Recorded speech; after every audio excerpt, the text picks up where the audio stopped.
السلام عليكم ورحمة الله تعالى وبركاته.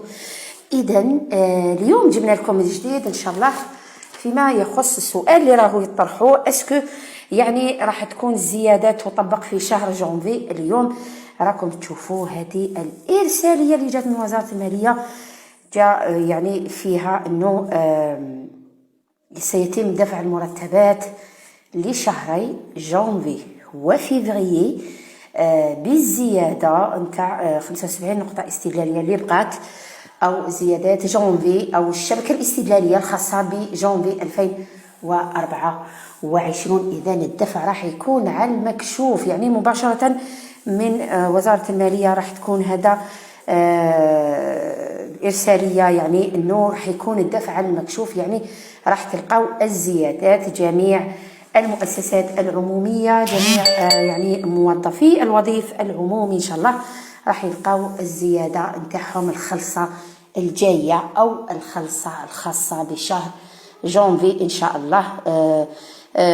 بون يبداو يخلصوها من جونفي فيفري، خلاص دوكا تولي هذيك هي الخلصة تاعو، أنه تطبق زيادات الرواتب والأجور الخاصة بالشبكة الاستدلالية الخاصة سنة 2024. نعم، الشبكة الاستدلالية اللي كانت صدرت في الجريدة الرسمية في سنة 2023، يعني صدروا لي دو تابلو ولا صدروا يعني جدولي الزيادات مع بعض، فقط بحلول كنا نستناو بحلول انه تكون يعني فقط بحلول التاريخ المحدد للزيادة. وبالتالي كان صرح رئيس الجمهورية قال انه راح تكون في ميزانية 2024، لكن بقات تجينا اسئلة يا هل ترى كي صرا كيما العام اللي فات حتى المارس. في الحقيقة بالفعل يعني كنا شفناها طبقت ابتداء من جونفي، لأنه صرا الأثر الرجعي إلى آخره، يعني كان كاين عليها رابيل، هي طبقت من جونفي لكن بالفعل طبقت في مارس، وتم يعني صب هذيك المخلفات المالية على شكل رابيل ولا على شكل أثر رجعي. لكن هذه المرة لا ما راح يكون كاين رابيل، راح يكون كاين كيما صرا الدفع المكشوف، أنه يعني 100% أو 100% راح تكون كاينة الزيادة تلقاوها في الخلصة نتاع جونفي، يعني بإذن الله الخلصة الجاية راح تلقاو زيادات الرواتب اللي راح تكون بالتقريب كيما زيادات 2023. قنوات كامل، كاين دي لوجيسيال، كاين يعني تقدر تحسب وحدك، تقدر تحسب بليكسل، راهم كاينين قنوات يحطوا زيادات راها منتشرة. إذا حطينا احنا تاني في القناة بعض الفيديوهات الخاصة بالزيادات، كل واحد شحال راح يطيح له. هذه الخطرة راح تلقاو الزيادة في الراتب إن شاء الله، شهر مارس راح تلقاو الزيادة في المردودية. إذا هذا ما يعني أنه ما كاش رابيل ولا ما كاش أثر رجعي، راح تخلصها في وقتها بالنسبة لشهري جونفي وفيفري. وأصلا تاني ما راحش يكون كاين روطار يعني في دفع المستحقات المالية أو الرواتب، بما أن مثلا أنت تخلص في أول الشهر راح تلقى الشهرية تاعك بالزيادة بإذن الله في أول الشهر، راح أنت تخلص مثلا في الكانز ولا في الساز ولا يعني في وقت الراتب تاعك راح يحسبوه لك بالزيادة المنتظرة أوتوماتيكمون، راح تطبق بداية من جونفي 2024. هذه كنا شفناها من وعود رئيس الجمهورية اللي بالفعل وفى بها إن شاء الله.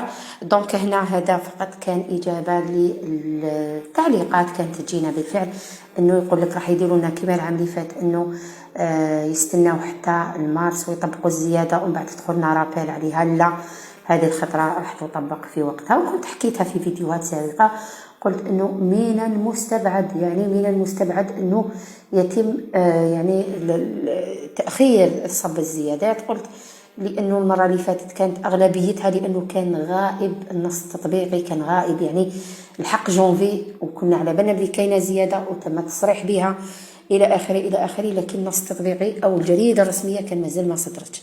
هذه المرة الجريدة الرسمية عندها شحال وهي صادرة، يعني نص تطبيقي موجود راهو من أوائل سنة 2023. فقط كنا نستناو في التاريخ يوصل، فقط كنا نقولوا قد يحدث لسبب ما أنه يكون كاين روطار ولا من لا يتم تطبيق الزيادات في وقتها لسبب ما، لكن الحمد لله جات إرسالية من وزارة المالية التي مسنية لها، كنت تشوفوا كما كنت تشوفوا في الإرسالية مسنية لها وزير المالية السيد عبد العزيز فايد. أنه يتم دفع رواتب ومستحقات الموظفين على المكشوف، وبالتالي هنايا رانا تأكدنا أنه سيتم تطبيق الزيادات. دونك هنيئا اللي راح يستفاد منها، وإن شاء الله تاني عندكم زيادة في المردودية اللي أقلها نظن أقلها هي الزيادات. شوفوا بالمطلق أقل الزيادات هي زيادات الأسلاك المشتركة على ما أظن، والمتعاقدين سواء بالتوقيت الجزئي ولا بالتوقيت الكلي هي أقل زيادات هذه بالمطلق. كل ما بدلوا ربما القطاع إلى آخره راح تكون كاين بعض المنح زايدة من قطاع إلى آخر، مثلا قطاع الصحة مثلا قطاع التعليم عندهم منح خاصة بهم. بالنسبة للأسلاك المشتركة هي يعني لأقل زيادات، لكن أنا أغلبية فيديوهاتي اللي حطيتها بالنسبة للأسلاك المشتركة حطيت تقريبا أغلبية الأصناف مع المتعاقدين، حطيت مع التوقيت الجزئي فقط للإشارة الزيادة نتاعهم كما تاع العام اللي فات يعني نفسها، لأنهم ما عندهمش أصلا اقتطاع تاع ليارجي، دونك بقات الزيادة نفسها برك يدير في باله أنه زاد يعني في هذيك لونسيانتي تاعو لا هذا مكان. دونك بالنسبة للمتعاقدين تاني الزيادات منحة المردودية الزيادات تاني نفسها، فقط بالنسبة للرواتب في بعض الأحيان كاين تغييرات بالزيادة وكاين تغييرات بالنقصان، لأنه كاين اللي ما كانش يخلص لي يرجيو بالزيادة يولي يخلصها بين قوسين فقط. أنه الزيادة أيضا فقط الزيادة تاني فيها اقتطاع ضريبي. إذا كنت تدخل تحت 3 ملايين ما راكش معني بالاقتطاع، لكن كي تكون تخلص فوق 3 ملايين راك معني بالاقتطاع الضريبي أو الاقتطاع تاع ليرجي. دونك هنا هذه زيادات ما تنساوش فقط أنه كاين بعض القطاعات عندها زيادات أخرى منتظرة، ألا وهي اللي معنية بتعديل أو تغيير ولا سموها كما تحبوا القوانين الأساسية اللي هما راح يبداو بهم مثل قطاعات الثلاثة، وكاين قطاعات أخرى كما قطاعات الثلاثة اللي هما الصحة التعليم العالي والتربية والتعليم، وكاين قطاعات أخرى كما مثلا أئمة مساجد، وكاين بعض القطاعات الأخرى أيضا راح يتم إن شاء الله صدور في سنة 2024.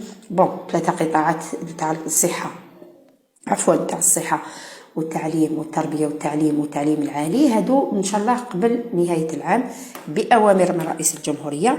يبقى أئمة المساجد نظن على ما أظن، وبعض القطاعات مثل الحماية المدنية، هناك بعض القطاعات أيضا إن شاء الله سنة 2024 في انتظار زيادات أخرى.